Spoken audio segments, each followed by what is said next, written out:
much. This was just a little quick stop that we made yesterday. Let's go to North Carolina. We want to go to North Carolina. And what a crowd. Thank you very much. We appreciate it. There'll never be anything like this. You know, you say, let's go to North Carolina. We get this great crowd. Outside, you have people. It's crazy. We're having a great time. And you know, these ladies right here, they've been to, I think, over 200 rallies, but I'm not going to say it. And this time I made it easy because they come from North Carolina. They didn't have to travel. Today they traveled about a half an hour, right? Isn't that nice? Instead of traveling all over the country. They're unbelievable. And you look better than you've ever looked, and I'm not allowed to say that. You know, if you say that, if you say a woman looks beautiful, which you do, it's the end of your political career. But I don't care. You look beautiful. Well, I'm thrilled to be back in this incredible state with so many proud, hardworking American patriots, which is what you are. And let me begin by wishing each and every one of you a very Merry Christmas. Remember, they didn't want to say Merry Christmas when I first started. 2016, we don't want to say Merry Christmas. They said, I said, no, we're going to bring back Christmas. And they don't say that anymore. They don't want to say it, but they don't talk about it anymore because they got shellacked. We're here tonight to celebrate 11 incredible months. It's been the most successful first year of any president in the history of our country. It's true. It has been, isn't that a big statement? But it's a statement that you read all over the place. I mean, who could have done better? I don't think anybody could have done better than us, not me, than us. We're in this together. Since my inauguration, we've created more than 53,000 North Carolina jobs, including 8,000 North Carolina construction jobs. More than 150,000 North Carolina residents have been lifted off of food stamps. They're very happy about that.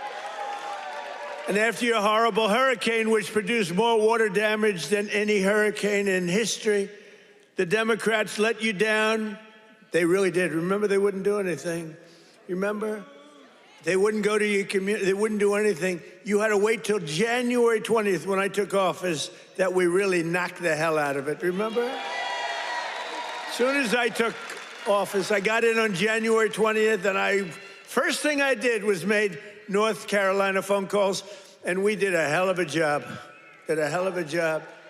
You'd still be sitting in the mud if I didn't get elected. You would be. People were sitting in the mud.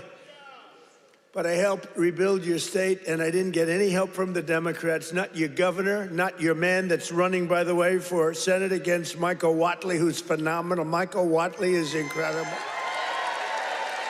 Your previous governor was a disaster. He's also a radical left person, by the way. He's radical left. You don't want him. He doesn't represent you. And look at the crime. Look at what's going on with all the crime here. The slitting throats and stuff. I never saw that with you. Now all of a sudden that's what we see. You got to get Michael Whatley. It's going to be so important. He was so great. Don't forget, I took Michael and I put him as the head of the party because he did so great. We won the state all 3 times, and it was like a rock. He didn't allow cheating in the second time. I watched all these states, boom, boom, we're leading. People went to sleep, it was over. Then they dropped ballots, they cheated like hell. The only good thing is this is a far better term than it would have been had I done it the more traditional way. It really is. It's a more powerful term. It's a more powerful term, and the biggest news of all is yesterday, it was announced that inflation is far lower than anybody expected. I told you. Beating every one of the 61 forecasts from the so-called geniuses, the experts. We're the geniuses, not them. We now have the lowest core inflation since March of 2021, and we're just getting started. It's unbelievable. And that's despite taking in billions and billions and billions, hundreds of billions of dollars in tariffs. Remember, they said, oh, the tariffs will cause inflation. Just came out with the best inflation report we've had in years. And lots of cash, too. In fact, 1776, right? $1,776 goes to our military. You know, it was 1,775, and that was the number. You know, that was just a lump. I said, you know, if we had $1, we got 1776. Somebody said, that's genius. I said, well, I'm smart. I said, for $1, and I'll get these ladies who are loaded with money to pay for it from North Carolina. Their husbands can write a check in 2 seconds, take care of it. No, think of it, for $1 more. They said, I can't believe we didn't think of that. Only hours ago, I left a meeting at the White House where we cut the cost of prescription drugs by 300, 400, 500, and even 600%. And I'm doing what no politician of either party has ever done before, standing up to the special interests and demanding lower prices for the American people. This is what we're doing. You know, it's called favored nations. And nations all over the world were screwing us. We would have prices that were 10 times higher than the prices they were charging in London and in Paris and all over the world. We had the highest prices for drugs because we had politicians that wouldn't. I did it in the beginning, at the first, but then we had a thing called, you know what happened, COVID? And it was sort of hard to go after France and Italy, say, listen, on top of all your COVID all over the place with everyone dying, we want you to pay a lot of money for drugs. You can't do it. But we did it, and nobody's ever even thought of doing it before. I've negotiated and really did it directly with 17 of the world's largest drug companies, as well as foreign nations that were taking advantage of your country for decades, many decades.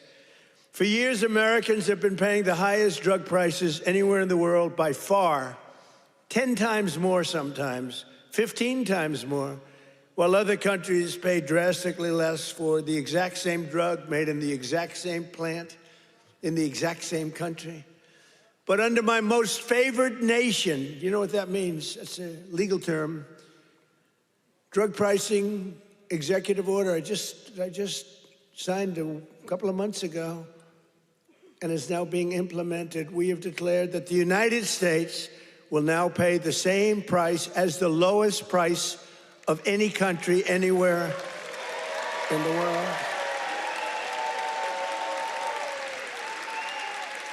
And we should honestly, this is the biggest thing to happen in medicine, I think, since the founding of our country. You know, I don't mind. They actually have a great location. You know, we've had people that look so good behind me that some of them went to Hollywood and actually did very well, you know? See, they may have a better location, but nobody's going to Hollywood. They can only see the back of your head. Look at all the television. Look at all those cameras. It's crazy. But we did something nobody's ever done before. Nobody's tried. Nobody thought they could do it. Don't forget, the drug companies turned out to really do the right thing. They really did. And they were there at the White House today. You saw some of the biggest companies in the world were there. The rest of them are coming next week. But the big problem was foreign countries. They would have to take their drug and raise it from $10 to $20 to $30, maybe to $100, maybe 10 times more. But it really doesn't work that way because the world is a bigger place than the U.S. And so you're not going to have to raise it that much, but you have to raise it. And they always said for 50 years, they say, let the United States pay. And for 50 years, the United States got screwed because we're paying so much more. Drug that was selling for $10 in London sells for $130. That's 13 times more in New York. 13 times more, so $10 in London, $130 in New York. And now that drug will go up for the other country from $10 to only $20 or maybe $30, and it will come down from the United States of America to $20 from $130. Think of that. Think of that. That's the biggest price reduction. When you talk about cutting prices, cutting costs, and cutting prices, you talk about affordability. You know, the Democrats, they're the ones that got us into the mess. They're the ones that cause the high prices. And then they come out and they look at those fake news people back there. They go, this election's about affordability. They go, let's talk about it. No, I'd rather not talk about it, because they can't. They're the ones that cause the highest inflation in the history of our country, which led to the highest prices in the history of our country. I inherited the mess. I got the prices down, and they're going down still further. Look at gasoline. A lot of areas now in our country, $1.99 a gallon. Right? It cost these ladies from these beautiful friends of mine from North Carolina, it cost them like 1/3 to get here than it would have cost under Sleepy Joe Biden. Right? If you drive, this time you can drive. It's the first time you didn't have to take an airplane. But we had 9 blockbuster agreements. We had 9 of them with the big drug companies just today. The rest are coming over the next couple of weeks. But the first dramatic drug discounts will be available to all Americans starting on January at a thing called TrumpRx.gov. TrumpRx.gov. But this is the biggest thing ever to happen on drug prices, pharmaceutical prices.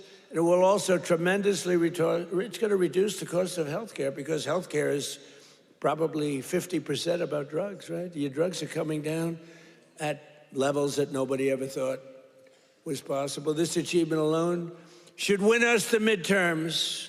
You know, if we did nothing else, I said today, you know, you're talking about like this massive reduction in drug prices that affects everybody. Older people, younger people, middle-aged people, sick people, well people. It's not just like patients, it's everybody. It can never happen. Nobody would ever have done this. It was very hard to do. I had countries laughing at me. I said, listen, you're going to have to double and triple your drug prices. They said, France, as an example, UK, European Union. They said, you must be kidding. They've had low prices for years. The drug companies would go, could you pay more? No, charge the United. They wanted the drug companies, in all fairness, to charge the United States of America. And they made up all sorts of crap. Well, research and development. I said, well, what about research and development? Why aren't they paying also for research? Well, it just never worked that way. They used to use, remember, research and development, that's why we pay more. I say 12 times more. Why? For research and development? It was all a con job. But I'd say to the head of France, as an example, I'm sorry, but you're going to have to double or triple your prices for drugs. No, we will not do that. Oh, yes, you will. I said, yes, you will. 100%. No, we will not do that. Of course we will not. I can't do that. I said, yes, you will. No, I won't. Yes, you will. And he said, why do you have such certainty? I said, because if you don't do it, I'm going to charge you a 25% tariff on everything you sell into America.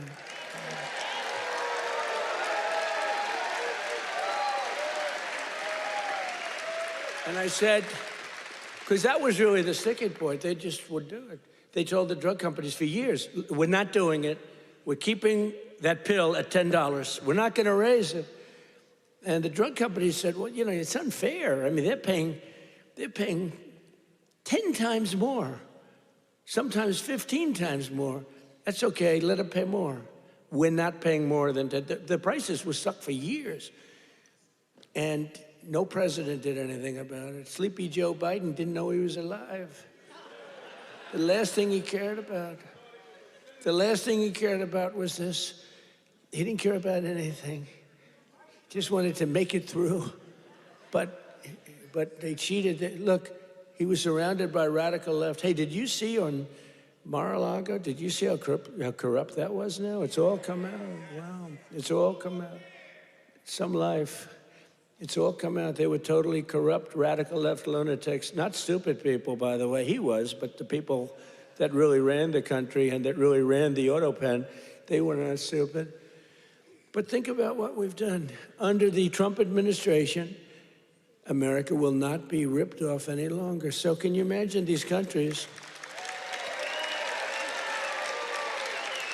And when I told you the example before, from $10 to $20, you know, that doesn't sound like much, but it's a doubling of the price. You know, that's a doubling of the price.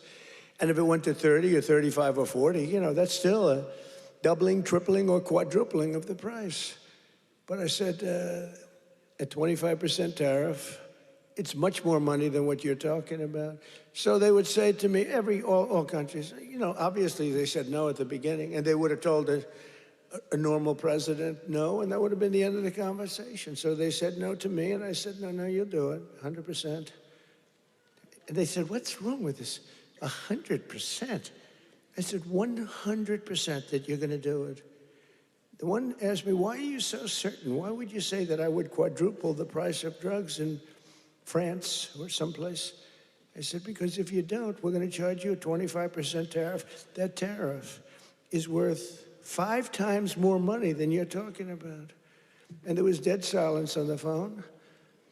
And then when the gentleman, Emmanuel, is a wonderful guy, when he spoke, he said, you have a deal. Have a deal.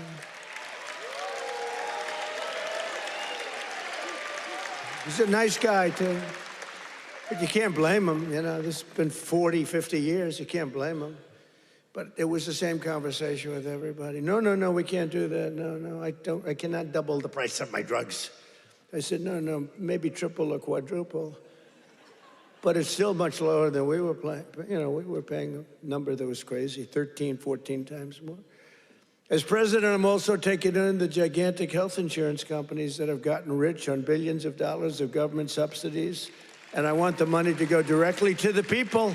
I want the money to be paid directly to the people so that they can buy their own health insurance, which will give far better benefits at much lower cost. By the way, what I told you about buying the drugs at this massive dollar discount, it's like from where it is, that's going to have a huge impact on the cost of health care.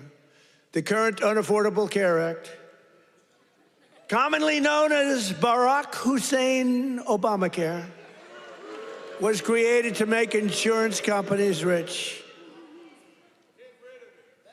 It was bad health care at much too high a cost.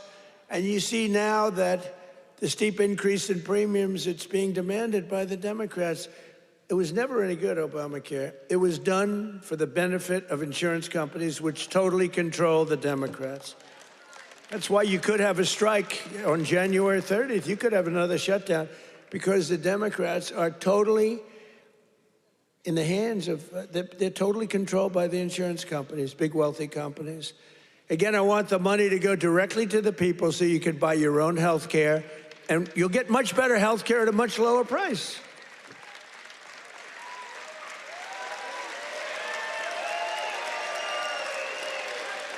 And the only losers will be the insurance companies that have gotten rich.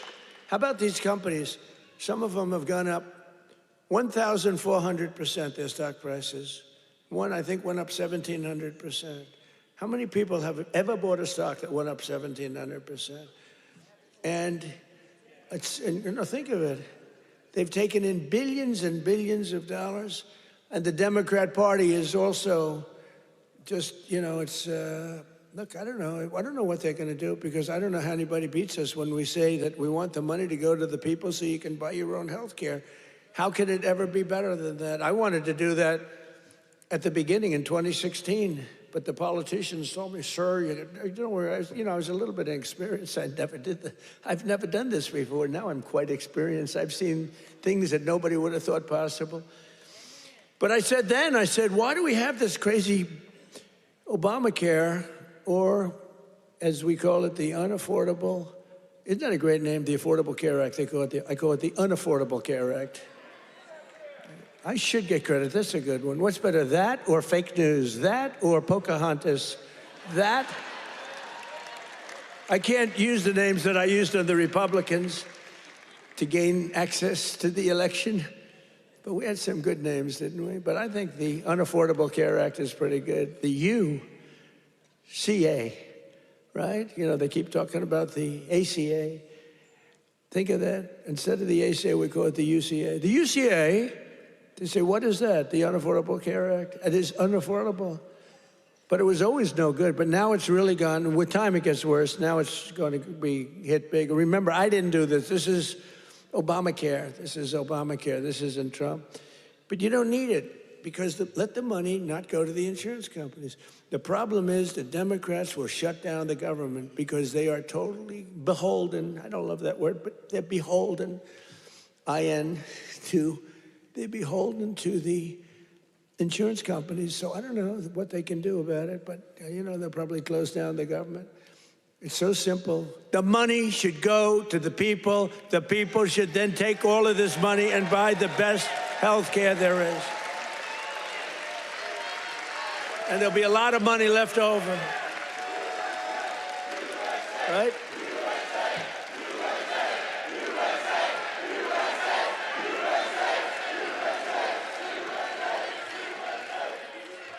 But they'll not be happy. But that's okay with me because you, the hardworking citizens, and finally you're going to have great health care at the right price, so you're going to have it. Although today I did suggest one thing, because when I was watching these big drug companies get up and talk about things, they were giving free medicine, and I mean, they couldn't have been nicer, they couldn't have been better, and they were, giving us a hard time a while ago, but it worked out good. I said, you know what I'm going to do? I'm going to call these insurance companies fat cats. They are fat cats. I'm going to call the insurance companies, and I'm going to set up a meeting with them, all of them, and maybe I'll have the same luck that we had with the health companies, with the pharmaceuticals and the drug companies that we had. So rather than just saying we're not going to deal, maybe they'll give us a deal, like cut the price by 50%, and maybe then it starts to make sense. So I'm going to meet with them. Who knows? Who knows? And I'll either meet in Florida. I'm going to Florida. I'll either meet in Florida because I work all the time. So I'll either meet in Florida or I'll meet in Washington the first week right after we all come back to going to our wonderful jobs. And I'll sit down with, it's like 12, 13 people. It's basically these big monster companies. 13, 14 if I want to be generous. Get 14 people in a room and let's see what happens. Maybe they'll surprise us, but maybe we'll ask them for a 50% cut and maybe they'll give it. You never know. You saw what happened with the drug companies. They're giving free drugs to they've been unbelievable, but they do love our country. And I probably think the insurance company guys love our country. They just felt they were dealing with stupid people, so you can't really blame them. Over the past 11 months, we have brought more positive change to Washington than any administration in the history of our country. That's true. And there's never been anything like it. When I took office last January, I inherited a mess, and very simply, I am fixing it. Joe Biden gave us the worst inflation in the history of our country. A lot of people say, the fake news says, it's not the worst in history. It's the worst in 48 years. Oh, okay, sorry. No, they do. They say 48 years is okay. But when I say history, they go crazy. That's when I let them win. I say, I'm sorry, apologize. I like that hat, 47.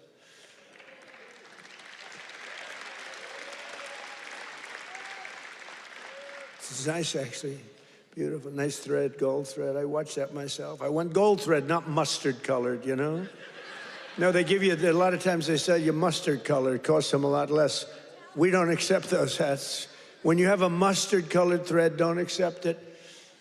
But it caused the prices to be higher than ever before, making it really life unaffordable for millions and millions of Americans. Our border was open and our country was being invaded by an army of 25 million people. Many came from prisons and jails, mental institutions, and insane asylums. You know the difference between a prison and a jail?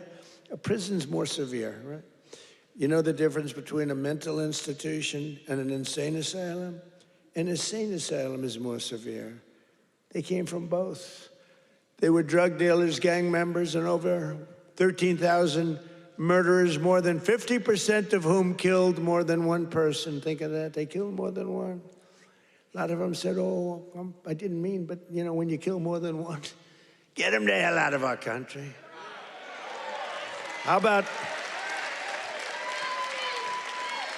How about that incident with that horrible monster that killed the young, beautiful girl from Ukraine, animal?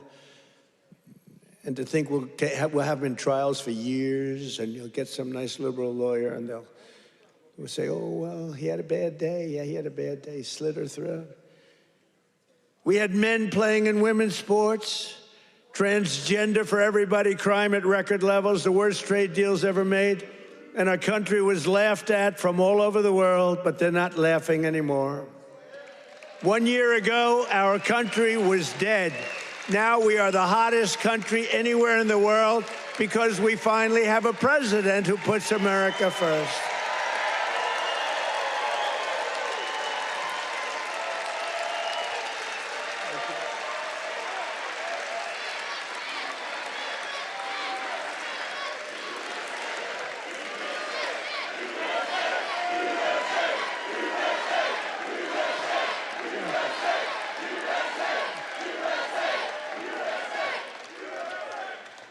The last administration and their allies in Congress looted our treasury for trillions of dollars, driving up prices on everything at unprecedented levels.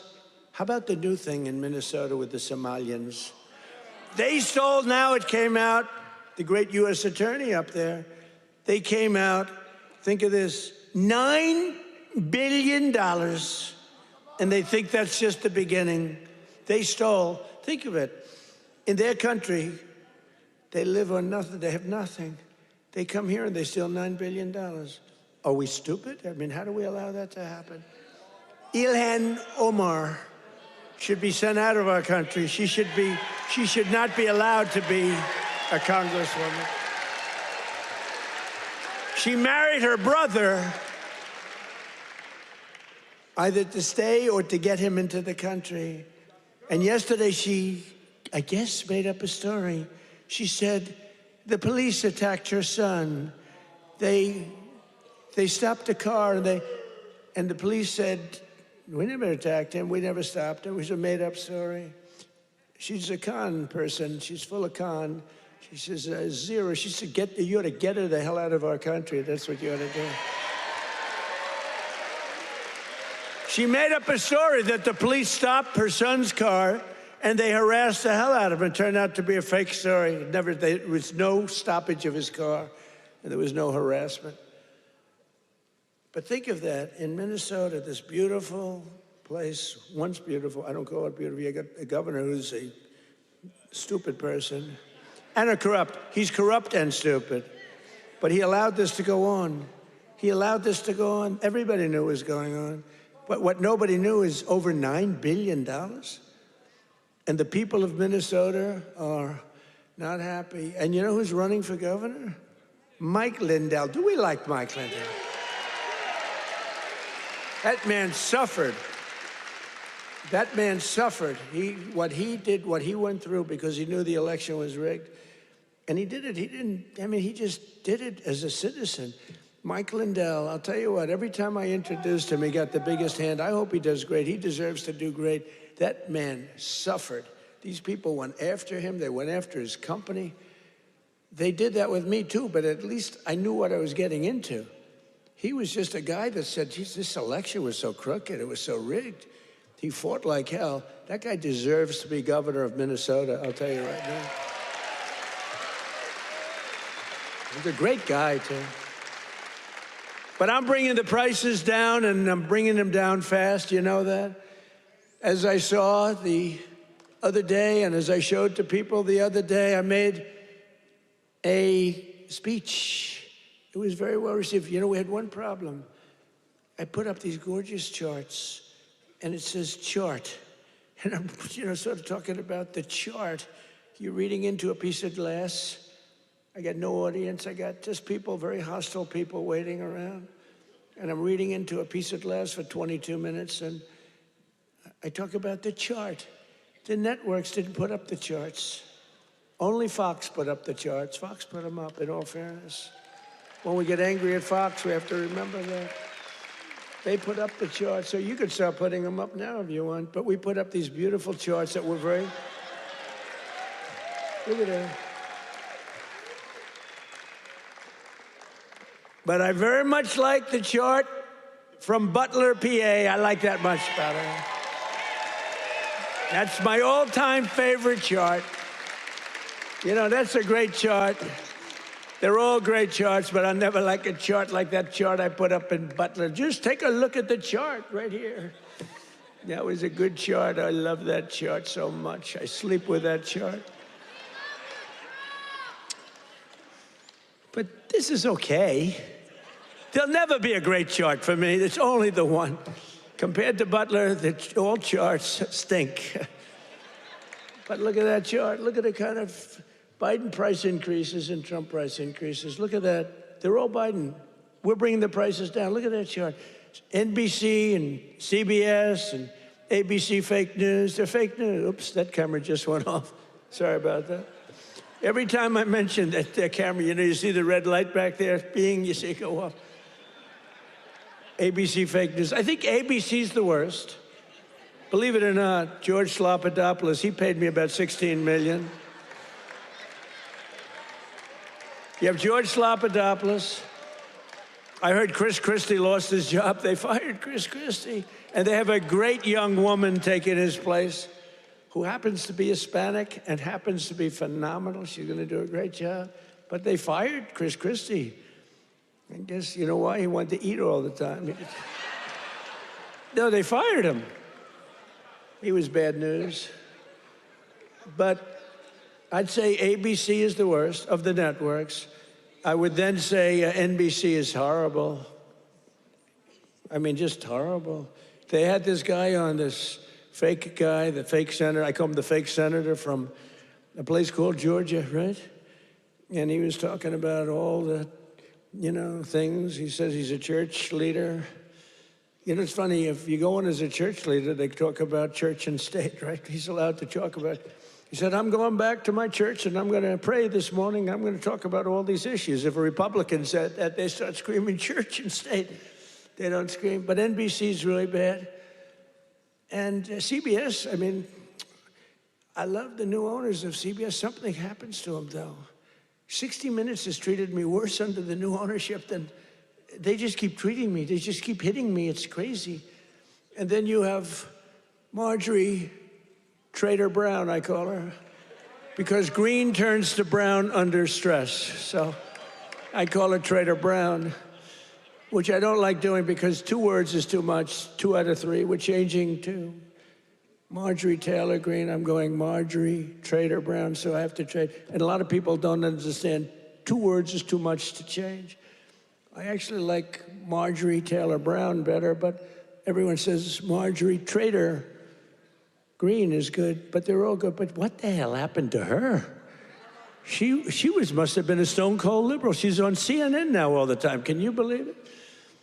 And it was only because I couldn't call her back. You know, I have 218, 19, it changes, but we have 200 and some odd congressmen and women. I have 53 senators. I have 212 countries. I've got a family. I should talk to my family, too. You can't call a president every single day, and then when the president doesn't call you back, she goes around saying, he doesn't call me back. He doesn't. I said, Marjorie, I can't call you back. I got 2. I think, Marjorie, I just can't call you back. I'm sorry. And I wouldn't call her back. And she goes onto a rant. He won't call me back anymore. Sorry about that. You know, you can only go so far. Yeah, once a month, once every week or 2 weeks, but you can't, you know, highly neurotic. Her, not me, but I'm neurotic too. I think I'm probably very neurotic too. I always say controlled neuroses is good. Being neurotic, no good, but if it's controlled, that's okay. It gives you some energy. But what the hell happened to Marjorie Trader Greene? It's unbelievable, but she dropped out because I wasn't going to endorse her, and the person I would have endorsed was going to kill her in the polls. So she dropped out. And then they talk about how brave she is. No, brave would be to stay. And, you know, it's one of those things. But she dropped out. I can't believe it that people can change so much. But you can't go from being a strong conservative to a stone-cold liberal unless you were lying. You know, you can't do that. I mean, you can stop liking somebody or You can say, I don't know, she's fake. Look, front row Joe. What are you doing in the second row? What happened? Well, you're in the front row. That's good. It's front row Joe. I don't know who's been there, the front row Joes or you? It's pretty close, I think. Very different, hey, very different types. Would you stand up, please, in the front row? Just stand up. Look at these women. Look how incredible they are. Right? Even front row Joes will admit they're very great, right? Look how beautiful they are. People like you built our country. You built our country. And that's why we love you. You built our country. The people in this room built our country. Under Sleepy Joe Biden, car prices, gasoline prices, hotel rates, airfare, and more went up 30 to 75%. Now they're all coming down. We're all coming down. Take a look at that. Isn't that beautiful to look? The same is true with groceries. The price of a Thanksgiving turkey was down by 33% compared to Sleepy Joe's high-priced era. Don't forget, when you have the highest inflation in history and or 48 years, do we think 40, and look, in terms of a speech, I think 48 years is the equivalent of history. Do we agree? Can we say?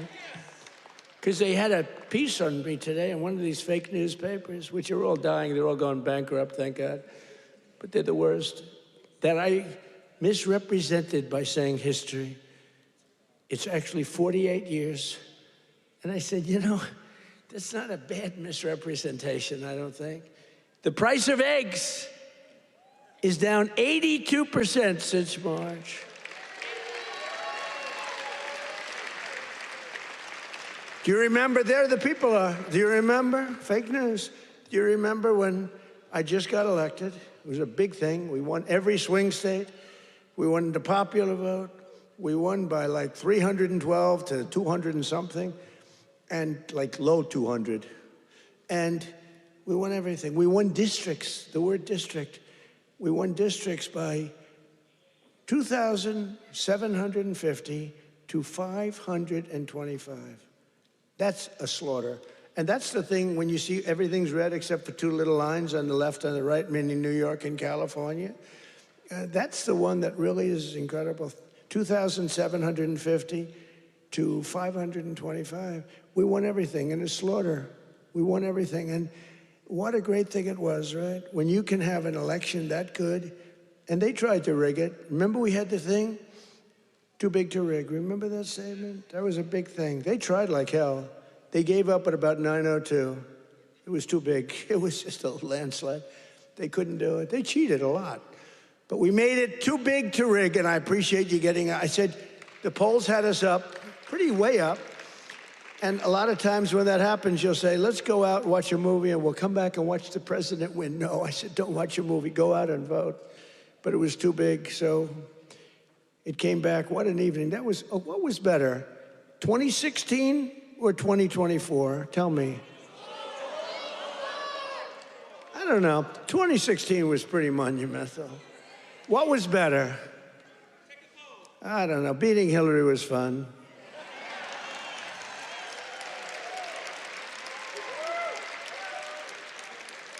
Well, Hillary has a much higher IQ than Kamala.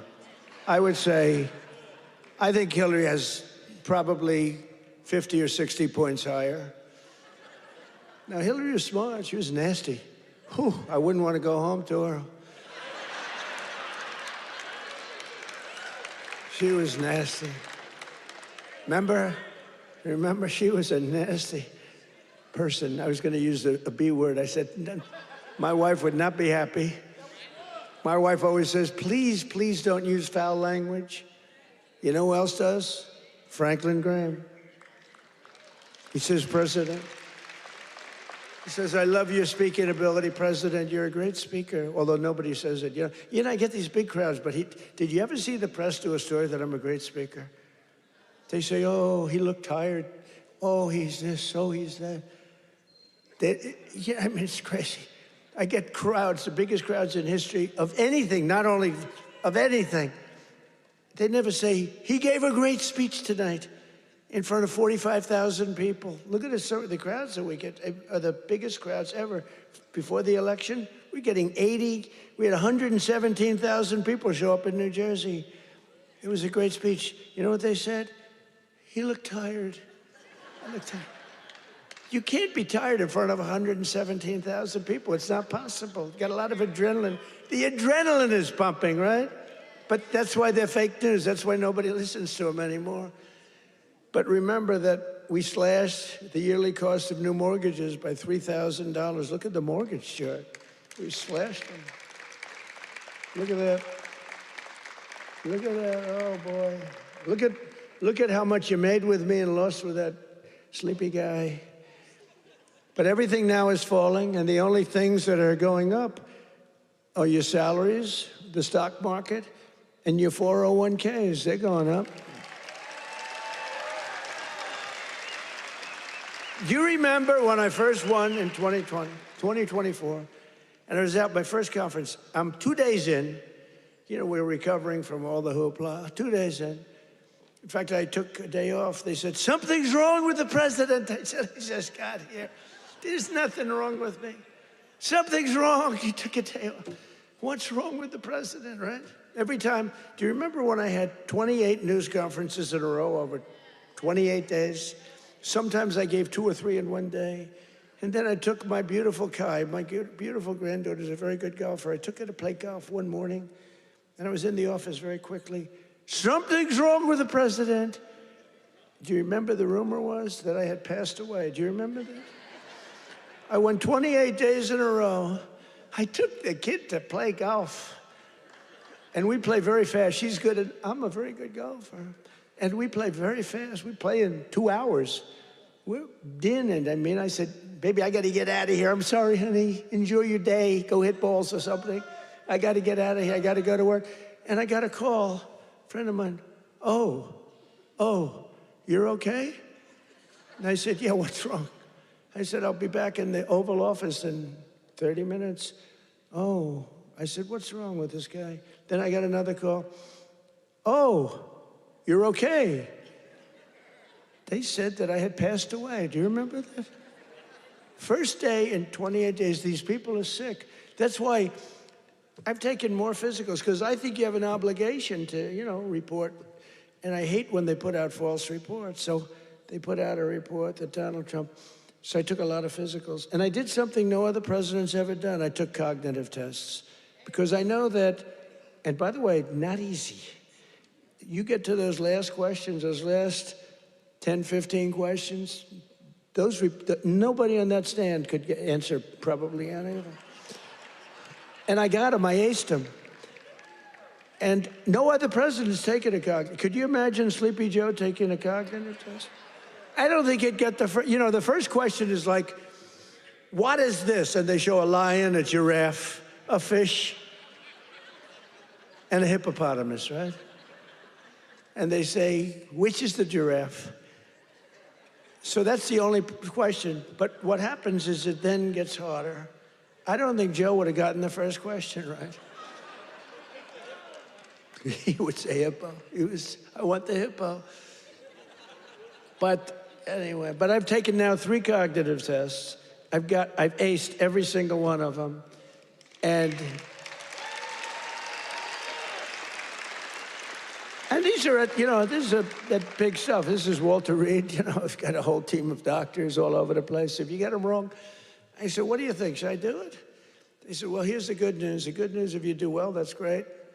Actually, if you do well, they won't report it. If you do badly, it's going to be the biggest story in history. They said, you know, it's possible that if you do badly, the word will leak out and you'll look very bad. I said, this was on my first test. After that, I knew that I can do very well. Smart person. So what happens? What happens is, first test, I said, how hard is it? He said, well, after the 10th or 12th question, it gets, you know, very hard. And I said, well, what do you think? They said, look, if you're going to do well, but if you're not going to do well, it's probable that the word will get out. I said, well, let's do it anyway. And I did it, and it was actually good. For a year, they called me a very intelligent person, but then they forget. Then I did it again. I aced it again. They report it. And these are doctors that I don't even know, and they report it. And then I did it a third time a few months ago, and I reported. But it's very small reporting. But can you imagine if I did badly, right? Could you imagine that, front row Joe? Would I be in trouble? They'd say, there's something wrong. But I like to do it. But I had perfect health. And they reported his health is perfect. And they interpret that. And the fake news interprets when the doctor says he's got perfect health, they go, what does he mean by perfect? There's something wrong with the president. These people are sick. Now, there will be a time when perhaps it won't be 100% true with all of us, right? And when that time comes, I will let you know about it. In fact, you'll probably find out about it just by watching. But that time is not now, because I feel the same that I felt for 50 years. I really do.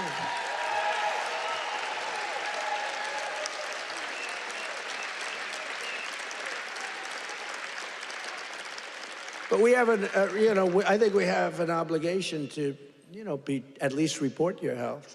But I will tell you, to me, because of what happened for 4 years, I really think having a cognitive test for presidents to take a cognitive test is very important. I think it's very important. I'm hearing that they say it's, not with Biden, they said it was not constitutional. That was the least of his problems. But I think it's very important that a president or people running for president and vice president take a cognitive test. I mean, I think it's a very important thing. I don't know. They say you shouldn't do that, it's unjust, it's not constitutional. They say all these things, but I really believe that. Under Trump, wages are rising much faster than inflation for the first time in many years. Think of that. Wages are rising faster than inflation. That's what it's all about, right? And we're delivering lower prices and bigger paychecks. And the wage chart that you see up there is incredible. That NBC didn't put up and the networks didn't put up. There are more people working today than at any time in American history. And very importantly, while tens of thousands of new jobs under Biden were government jobs, they were government jobs. I could do that right now. You saw it today, we had 4.5% inflation. That's because I'm letting go of tremendous numbers of government workers. We're replacing them. In fact, we've reduced the federal workforce by 270,000 jobs. That's not to be mean. That's to get them off. And they are getting jobs in the private sector, and we're helping them to get jobs. But if you have all government jobs, we're going to be, a country that we don't want to mention names because we don't want to insult, but we're going to be a country that cannot be great. 100% just came out, 100% of all jobs created since I took office have been in the private sector. The only way to make our country great. Think of that. Think of that. 100% of the jobs created are in the private sector. Now, if I want to make some good numbers, I'll add 300,000 jobs. I can do it with one phone call.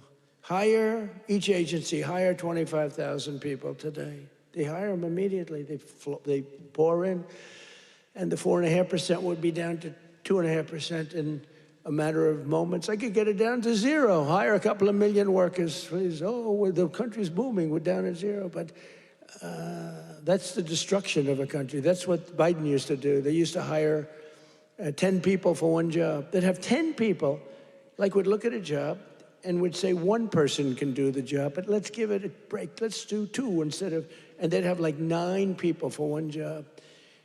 And that's really tantamount to a failed country. In 4 years, the last administration secured less than $1 trillion in new investments in our country. Think of that, 4 years, less than one. 4 years, the whole term, less than $1 trillion. In 10 months, I have secured a record-breaking $18 trillion more. They gave us doom and gloom, and I'm building the Trump economic boom. It's a boom. It's a boom. These factories, auto plants, AI plants, We've never had anything like it. I ended the radical left's war on American energy, terminated the Green New Scam, and signed an order to drill, baby, drill. We're drilling. You see where gasoline's coming down?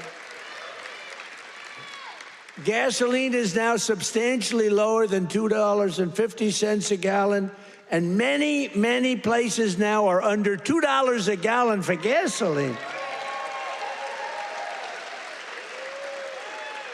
And within the next 12 months, we will have opened 1,600 new electrical generating plants. That's a record all time. Because, you know, we need tremendous amounts of electricity for AI and for all these plants. Electricity prices will fall very dramatically when these plants are open. To protect North Carolina workers, we imposed 25% tariffs on foreign automobiles, 50% tariffs on foreign steel, and I approved 25%, 30%, and 50% tariffs to save North Carolina's cherished furniture industry, which has been decimated by China. You know, I used to come here a lot for one reason. I'd build hotels, and I'd build different buildings, and I'd come here to your furniture area. I used to love it. Those people were so talented. I'd buy so much furniture, and that was before politics. I did great. I was very good at real estate, I would tell you. But I used to come to North Carolina to buy furniture for lobbies or furniture for hotels, and I was here a lot. I mean, you've been decimated, but it's coming back now because I put tariffs on, big tariffs, actually. But I remember I'd say to a guy, I like that chair. You don't realize what I did. I would look at a chair. The arm of a chair was very important to me. I said, I like that chair, but this arm has to be a different shape. And you got to chisel that. I'm a very aesthetic person, believe me.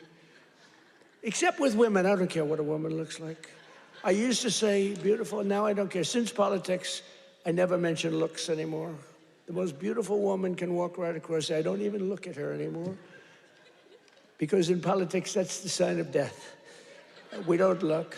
But I do look at the arm of a chair, and I'd say to your artists, they were artists. They were artisans, you know? I'd say, no, can you give a different curve? Can you do a little more carving at the end? They would, right in front of me, bing, bing, bing, bing, bing, bing. They were like geniuses. You lost the business. It went to China and other places, but mostly to China. Because they never put tariffs on, just like they didn't put them on chips, just like they didn't put them on cars. You lost 58% of your car industry. By the way, it's all coming back. Some of it's coming back here. It's all coming back. Because to bring a car into our country is costing 25 to 50% tariffs now, and they can't do it. They can't compete. Tariff is, and I won't say it because it gets me in trouble, my favorite word. No, I won't. My fifth favorite word. Do you remember when I said the word tariff is my favorite word in the dictionary? Remember that? And then the fake news got me. What about religion? What about God? What about your family? What about your wife? What about your children? I said, they got me in this one. So now tariff is my fifth favorite word. And now I'm okay. It's my fifth, 5. Now I'm okay. But starting in the new year, the people of North Carolina will also see the dramatic results of the largest tax cuts in American history, including no tax on tips, no tax on overtime, and no tax on Social Security for our great seniors. No tax for our seniors. Tell me what? Let's do a poll. Because you know these pollsters charge you $1 million to ask a question, then they just write down an answer. They don't do polls. It's a total con job, some of these polls. One thing I don't like about Fox is their pollster. Total fake. Their pollster's the worst. They've been saying they're going to get rid of him for 10 years. The fake pollster, then you have the election, you win by numbers that are like through the roof. But Fox has been treating me good. They have great people there. Sean Hannity is great. Jesse is great. Laura is great. Greg is great. They're all great. We have great people. The morning is excellent. Who, what? Which corruption? Where? Oh, yeah. Well, we have to do that. We're going to take care of that. We're going to take care of corruption in our country. I mean, I was talking about Fox. I don't know. He's talking about corruption. No, it's okay because he's on our side, but he's just a little ahead of me. He's talking about corruption. I'm talking about Fox, how good the anchors are, right? But they are really great. They are very good. But the pollster's no good. You know, he's no good. The pollster's terrible. But we still get good numbers. But the numbers are actually much better than that. But we're joined tonight by Heather Whitley, a bartender and server in Nashville, North Carolina, who will save over $5,000 from no tips. Think of that. From no tax and tips. Heather, where are you, Heather? Are you here, Heather? Where are you? Where are you? You want to come up? You want to come up? Come on up. She's going to save over $5,000, no tax on tips, toward a down payment on her first home. So, Heather, congratulations. Look how amazing she is, right? Come on up. I don't know how you're going to get up that stair. Are you okay? Look at her. She has no problem. Somebody else would not be able to make it. Thank you, darling. Nice to see you. Want to say something? Go ahead. Well, it's been a tremendous help. It's now allowed me to invest in my first home, and that is the American dream for all of us. I don't have much to say, sir. Good. Thank you so much. You said it perfectly. Thank you, darling. Thank you.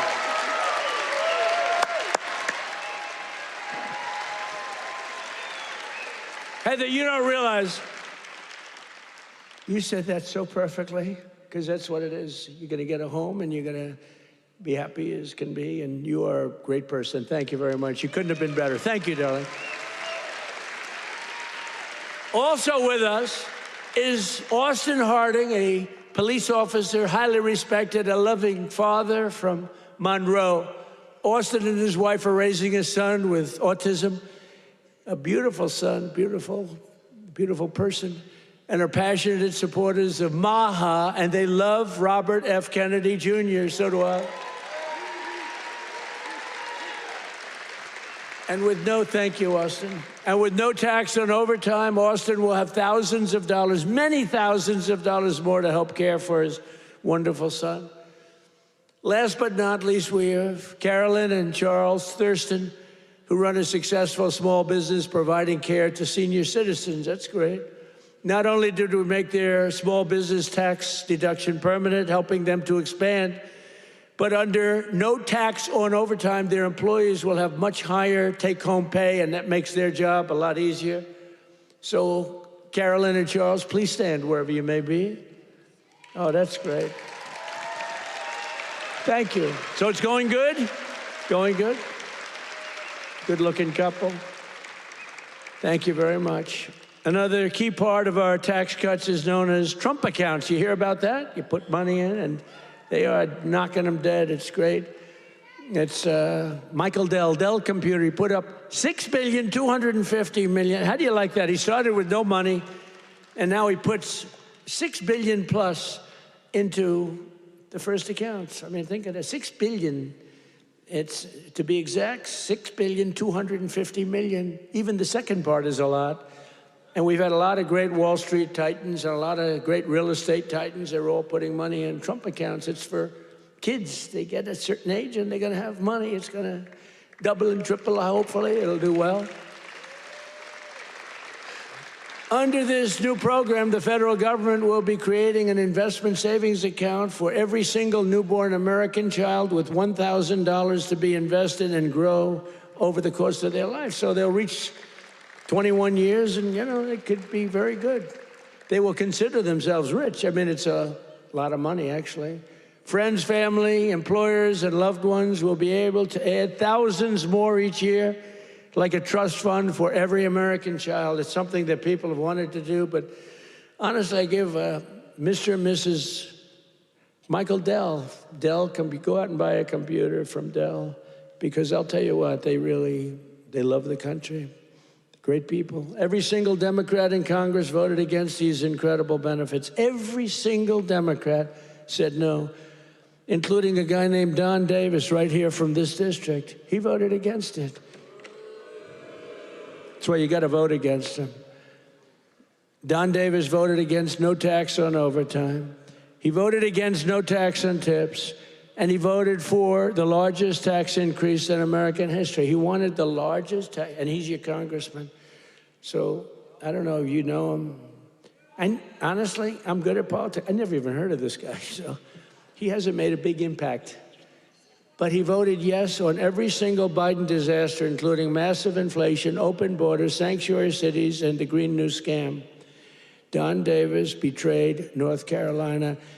Don Davis did nothing about the flood. He did nothing about the hurricane. I did it all with your congressman and with a couple of Republicans from your state that put their lives on the line to make sure this got done. And we had to wait till January 20th. They wouldn't do a damn thing. The waters didn't recede. They were living in areas that didn't have water, and now they were surrounded by water. And by the way, Elon Musk, with his incredible, you would call it contraption of communication, incredible. I said, Elon, we need 500 of those. You couldn't get them because it's been very successful. He said, you'll have them tomorrow. You got to give him credit for that, you know. I have my little disagreements with him. I don't believe in the mandate where everybody has to have an electric vehicle within an hour. You know, I don't, but you got to give him credit. He really saved a lot of lives. Here tonight are some of the warriors who, unlike Don Davis, who's a disaster, vote against him, stood up for North Carolina, including Congressman Tim Moore and Brad Knott. Where are you guys? Hey, fellas, come up real fast. Come on up. Come on up. I'll tell you, these guys were, look at them, two handsome gentlemen, extremely different types. That's great. Say hello. Say a couple of words. Thank you, man. Thank you, brother. Appreciate it.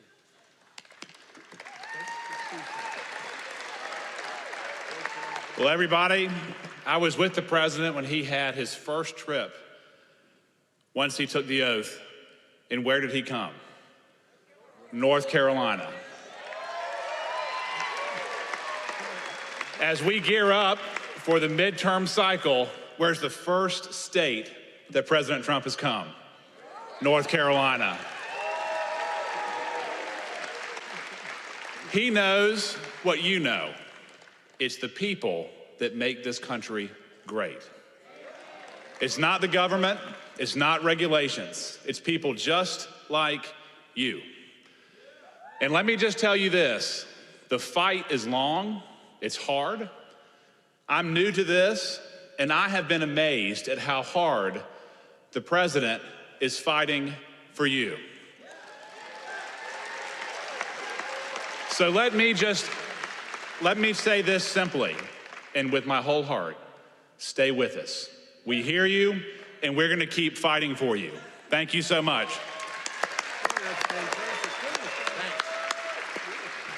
I guess I'll have to lower the mic, Mr. President. Let me just say, echo what Brad said. I cannot think of a better president in the history of the United States. Someone who loves this country, who does so much. Mr. President, I don't know how you do it all. You make the Energizer Bunny look slow. It's absolutely incredible. The leadership that this man shows, not only in our country, but on the world stage. We are finally respected around the world again, and that is not an accident. Mr. President, North Carolina loves you. The United States loves you. Thank you for what you're doing. Great job. Thank you.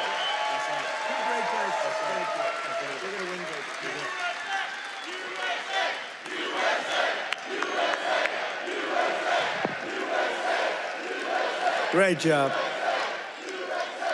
That's a great job. Boy, oh boy. Well, they're going to win good, but you got to beat that other guy. Thanks also. I want to thank somebody very special. He's the Secretary of Labor, Lori Chavez DeRemer. Where's Lori? Larry, thank you. What a job. What a job you've done. Our friend did me a big favor when he recommended you. I was recommended by a great guy, a great friend of mine, and a big fan of Lori, and he said, I have somebody that would be great, and that was an understatement. You've been unbelievable. Thank you very much, Lori. Appreciate it. And another one has been incredible, got a lot of energy. Director of Federal Housing Finance Agency. He's done a phenomenal job. Mr. Bill Pulte. Bill, thank you very much. Thank you, Bill. Also, State Senator Phil Berger. Phil, thank you. Great. And we have a lot of political people here. I would like to introduce them all. Will be here, but one we have to introduce, fellas, is Michael Whatley. And he was the head of the Republican Party. Before that, he was the head of your party right here, the Republican Party, and we won 6 in a row, 3 primaries and landslides, and then we went on to win the election all 3 times. So we won 6 in a row. I've never had a loss with him. And when I won look, we did phenomenal. It turned out, we won 3 times in a row, just so you understand. I don't mean here, I mean all over. We won 3 in a row. They might have done us a favor, but we won 3 in a row. But when we got screwed in the second election, it didn't happen over here. He had 601 lawyers he hired. They had lawyers at every single ballot box, and other people were cheating in other states that we won by a lot, and they were cheating. You could see it go, here we are, pwah, pwah. And you remember they have ballots all of a sudden. We just found 75,000 ballots, a total rigged deal. And by the way, you have not heard the last of that, I can tell you. But in this state, that didn't happen because you had a guy named Michael Whatley, and he had every box secured. He had, I think, 2 or 3 lawyers at every station, but he had over 600 lawyers, I think 600. And I said, how many lawyers did you have? 601. I said, that's like genius. He was ahead of it. And you'd watch, people went to bed that night. Everyone said the election's over, Trump won. And then all of a sudden they woke up in the morning, and 3 o'clock in the morning, they found hundreds of thousands of votes in some of these states. It was a rigged election, but not here because of him. And I said, I don't know if I'm doing this again, but if I'm doing this again, I want Michael Whatley. I said, the guy from North Carolina, I want him to head the Republican National Committee, the RNC. And he did it beautifully. Come on up, Michael, come up. He did it so well, and we had the big election when he worked with Laura. Now, how good is Laura? Laura Trump, who was born here, loves this state so much. She could have done very well. By the way, I think Ted Budd is doing a very good job, too, I have to tell you. And I will say this, Tom Tillis fought with me for the Lumbee tribe, the Lumbee. I love the Lumbee. And he's really been very good. We had a little dispute, but these are, it's fine. He's been really good. Tom has been very, very good, and I appreciate it very much. And he's been very strong on the Lumbee tribe, and I think they're going to get out and they're going to vote. The Lumbees, you have some here. You have some of the leaders here. If you could, you want to stand up if you're there? It's really great. Thank you very much. We appreciate it. Let them know we appreciate it. We got to get every one of those 60,000 votes or whatever. We got to get them for this guy. But the Lumbees have been great. I've been with them from the beginning. We got them across the finish line. But I want to ask Michael to say a few words. He's just been an unbelievable warrior. And I said, if I do this again, I'm going to get that guy in North Carolina who wouldn't let that phony, they tried here too. They couldn't get away with it. They tried. He stopped it. He's a tough, strong guy. He's also a wonderful human being, he's just a great person. And I want to tell you, him and Laura Trump there's never been a better team. In fact, I said, before he did this, I said, if you had your choice for anybody to be your co-chair, who would you pick? He said, I'd take Laura Trump again, right? Yes, sir. You did say that. But I'd like to have Michael say he's in a fight. against a radical left governor who did a shitty job for you. And I really want you, either way, but either governor, because you have another governor that's a Democrat. You know, virtually, I think every state run by a Democrat is a failure. Think of it. And now your state with all these killings, I never heard of killings, but all of a sudden, and they came in through Biden with his open border craziness, and these are vicious people. But I want this man to say just a few words because it's so important that he wins. You don't want to have a radical left senator that basically wants to have open borders, transgender for everybody, men playing in women's sports. Michael, are you in favor of men in women's sports? I am not. Are you in favor of transgender for everybody? I am not. Are you in favor of open borders? No. Thank you. Samuel. Thank you, sir. You know, in 2015, Donald Trump came down that golden escalator, said he was going to make America great again. And he was going to do it by rebuilding our economy, restoring our borders, and making America respected around the world again. And I said, I'm with that guy. And we won in 2016, and we won in 2020, and thank the Lord that we won in 2024, and Donald Trump right now is serving as the most transformational president in our lifetime. And President Trump, my pledge to you is this. When I win this seat, when I am the next senator from North Carolina, I am going to be a fighter every day for this great state. I am going to be a conservative champion for North Carolina, and I am going to be an ally to our great president, not just the 45th president, but the 47th president as well, Donald J. Trump.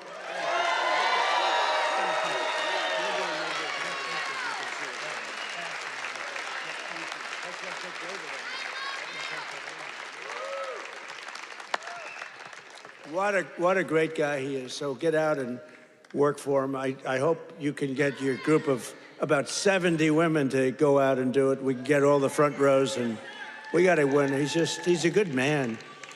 And he represents your values, that I can tell you. But I also want to express my condolences to the people of this state and to the loved ones of NASCAR legend Greg Biffle, who perished yesterday in a tragic plane crash with his family in Statesville.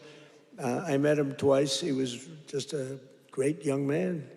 And what a tragedy that is with his whole family. So I just want to pay our condolences, our love. Please. I'll tell you, North Carolina will never forget them. He was, and his family were incredible people.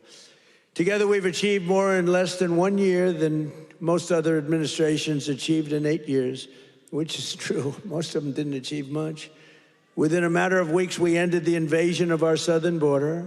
For the past 7 months, 0 illegal aliens have been allowed into our country. Think of that, 0. And that's made up by Democrats. A feat which everyone said was impossible. Biden and the radical left Democrats in Congress turned North Carolina into a dumping ground for tens of thousands of third world migrants, driving up your rent and your housing costs. According to a government report, over 60% of growth in the rental market came from foreign migrants, paid for by the federal government, by the way. Paid for by the federal government, you, the taxpayer. Mass migration fueled mass inflation, but now we are fixing it, and we have record-setting deportations, and we're really focused on the bad people. We're really focused on the bad people. We have farmers who are great people. They know what they're doing. But we're focused on the bad ones. We're getting the murderers, the drug dealers. We're getting the ones from prisons. We're getting them the hell out of here. We're focused very strongly on that. For the first time in 50 years, we're seeing reverse migration as migrants go back home. We're saying, go back home, please. And we want the bad ones to go back home because those are the ones that caused the problem. And think of Washington, D.C. So, I mean, outside of the terrorism attack from 3 weeks ago. And by the way, that young, beautiful man is doing well. You know, we thought we lost both of them. And We lost one who's looking down on us right now, but looks like he just stood up. Can you believe it? He stood up today for the first time. Two great people. Sarah's looking down on us, and from heaven, she was incredible, doing so well. But he's doing, they were both about the same. We thought we lost both of them. Hit in the same area, if you can believe it. He was hit hard. But he's, and his mother, Monica, I spoke to her the night of, sir, he'll be okay. Every doctor was saying he doesn't have much of a chance. And she said, sir, I'm telling you, I know my boy, he's going to be fine. I can't believe it. And literally, actually yesterday, he stood up and he's talking a little bit. I mean, the whole thing is incredible. The mother, I've never seen anybody. I never saw anything like it. She was so positive. She said, I'm praying, and everybody's praying, the whole country's praying, and there's no way he's going to have any problem. He's going to be just fine. It's not even that he was going to make it. It was like, he's going to be fine. Incredible person. In the year before my election, all net job creation was going to foreign migrants, all of it, 100%. Since I took office, 100% of all net job creation has gone to American-born citizens. The migrant invasion also brought massive crime. What's happening with the killings in North Carolina is indescribable. I mean, for the first time, you're in national news all the time with the killings. That's because you're run by Democrats. 2 weeks ago, an illegal alien from Honduras who entered under Biden walked onto a train in Charlotte with a large knife and brutally stabbed a passenger multiple times in the chest. The same savage criminal alien had previously been arrested 2 months earlier, but he was released by authorities to pillage and kill, which he did. Also recently in this state, you saw this one. Nobody could watch it. Another monstrous criminal with 14 prior arrests plunged a knife into the throat of an innocent young, beautiful girl, Ukraine. She was from Ukraine, who was sitting on a train. You could see she was scared to be there. You could see that, right? Everybody knows what I'm talking about. She walked onto the train. She was afraid to be there. What happened to North Carolina? You didn't have that condition. And then she was attacked from behind violently by this savage. No one can ever forget that look of shock and terror on the young woman's face. It happened so fast as her murderer walked down the train car, dripping with blood all over. Passengers are looking at him. They're saying, what is that? There's blood pouring out from every part of him, from the knife. For years, radical left politicians have been releasing bloodthirsty, violent offenders and criminal aliens back onto your streets under our leadership.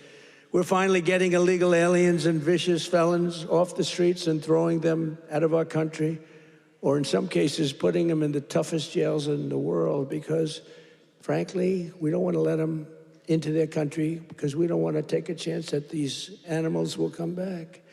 We're restoring law and order in America.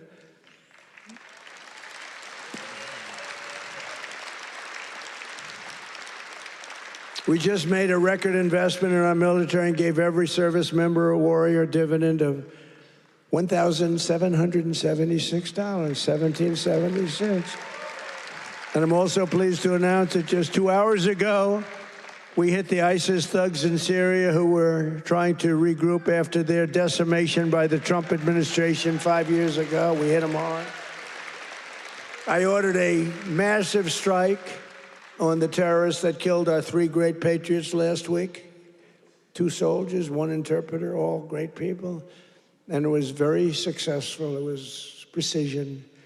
We hit every site flawlessly, and we are restoring peace through strength. We're all over the world. I settled 8 wars in 10 months, destroyed the Iran nuclear threat, ended the war in Gaza, and got the release of hostages, both living and dead, and created peace in the Middle East. We have peace in the Middle East, first time in 3 years, peace in the Middle East. I cut federal funding for any school that pushes critical race theory or transgender insanity. And we completely banned the chemical and surgical mutilation of children.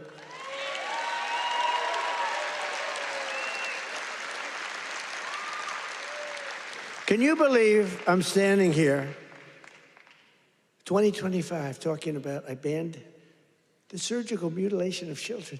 Could you imagine 15 years ago saying that? People would say, this guy's crazy. What the hell is he talking? The surgical mutilation of children. I banned it. And it's a wonderful thing I did. But can you imagine having to even say it? Or can you imagine having to say that we are keeping men out of women's sports? Frankly, that's less important if you want to know the truth, but it's very important. The surgical mutilation I had to ban, and I did, I banned it. But we're also keeping men out of women's sports. Have you seen some of these records? Have you seen the long distance race? One of these races go all day. They had champion women. They had some very good men, but not the champions. And one man won the race by 5 hours and 14 minutes and 12 seconds. 5 hours, 14 minutes. Think of that. Won the race by 5 hours. What do? Your parents go back home, go to sleep for a few hours, and come back and meet your daughter, and she's supposed to be thrilled?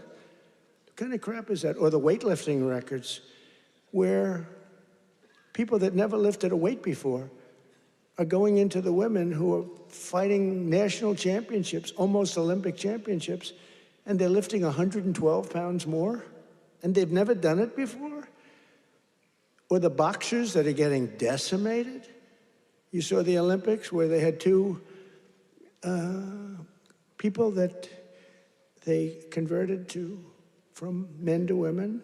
They did a conversion. And the one young woman from Italy, a championship boxer, she got hit by a left jab. A left jab, for those that don't do it's just like a defensive punch. She got hit. She walked to her corner. She said, I've never been hit like that. I quit. Then they said, no, go out. You can do it. And then he gave her another left jab. That was it. She said, nope, I can't do it. It's so demeaning to women. And they don't stop. I saw the other day on one of the shows, I think Meet the Fake Press. I'm pretty sure it was that stupid show. And they had a congressman that you all know, a Democrat, saying, no, we have to allow men to play in women's sports. Where do these people come from? Or how about open borders? They're fighting for open borders. If I didn't get elected, our country would be ruined. We would have not had a country. I'm telling you, I'm not bragging about myself. I'm saying we would not have had a country. And now we have the greatest country in the world. I'm telling you, hottest. We're the hottest. We're restoring the name of a great president, William McKinley, to Mount McKinley in beautiful Alaska. That they took the name off and they named it something else. And I renamed the Gulf of Mexico to the Gulf of America. Right? That was a good one. Well, I checked for my whole life. I don't know. I guess I didn't do it in my first term because I was the hunted. I had bigger problems. I had these animals trying to attack me at Mar-a-Lago. They went into my wife's closet. And I'll say this, number one, it's very bad, but it sounds a little strange. They looked at her drawers. You have drawer, and then you have drawer. They looked at both. And she's a very meticulous person, like these people, just like she'd fit into your group very well. She'd be very happy with her, but everything is perfect. Her undergarments, I want to use a nice, sometimes referred to as panties, are folded, perfect, wrapped. They're like so perfect. I said, that's beautiful. It's the part of the world she came from. Everything was perfect, no problem. Fold, fold, fold. I think that she steams them, make sure. Just that we came home. I wasn't there when the raid took place. The raid of a popular president, a former president. She opened the drawers and it was not that way. They were a mess. It was all over the place. And she said, oh, what happened? That's so terrible. But it's terrible. They went into my young boy's room. These thugs are disgusting, and we cannot let them get away with this stuff. We have all the evidence now. We have all the evidence, and we have to do something about it. We have to do something about it. It's illegal and it's disgusting. You know, I brought a lawsuit, and I'm winning the lawsuit. There's only one problem. I'm the one that has to settle it. In other words, I am suing, and I'm the one that's supposed to settle it. So maybe I'll give myself $1 billion and give it all to charity. Does that make sense? You know, I'll give it to charity. Do you have any nice charities? I have to settle the lawsuit. There's never been a case like this. Trump suit, I sued a long time ago, and it's doing fine. It's a suit, and now, you know, we found all this stuff. Did you see where the FBI didn't want to do it, but the Justice Department forced them to do it? The FBI guys didn't want to do it, but the thugs and the DOJ wanted to do it. So I sued them, and and they do say that, you know, it's never been a case like this. Donald Trump sues the United States of America. Donald Trump becomes president, and now Donald Trump has to settle the suit. I hereby give myself $1 billion. Actually, maybe I shouldn't give it to charity. Maybe I should keep the money. No, a lot of people say, do it. No, I don't want to do it. But whatever happens, it's all going to good charities. Is that okay? It's all going to good charities. But isn't that a strange position to be in? I've got to make a deal. I negotiate with myself. From the skyscrapers of Charlotte to the rolling hills of Asheville, from the sand dunes of Kitty Hawk to the streets of Chapel Hill, and from the factories of Hickory to the small towns and family farms across your beautiful countryside in North Carolina, we are bringing prosperity, opportunity, and pride surging back to your incredible home. Together, we're pairing all these people together. You're coming together. You know, it's coming together like nobody's ever seen, but we're fixing 4 years of disaster and decline. The whole world was laughing at us for 4 years. They were laughing, taking advantage of us, friend and foe.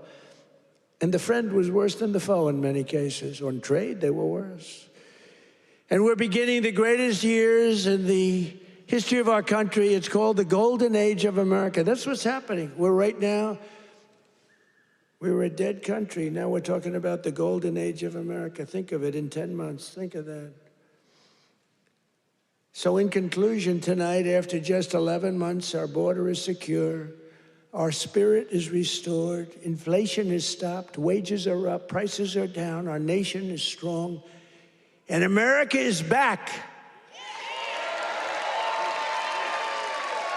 And every single day of this administration, we will keep on working for the hardworking citizens of America. We will fight, fight, fight. We will win, win, win. And with your help, we will make America powerful again. We will make America wealthy again. We will make America healthy again. We will make America strong again. We will make America proud again. We will make America safe again. And we will make America great again.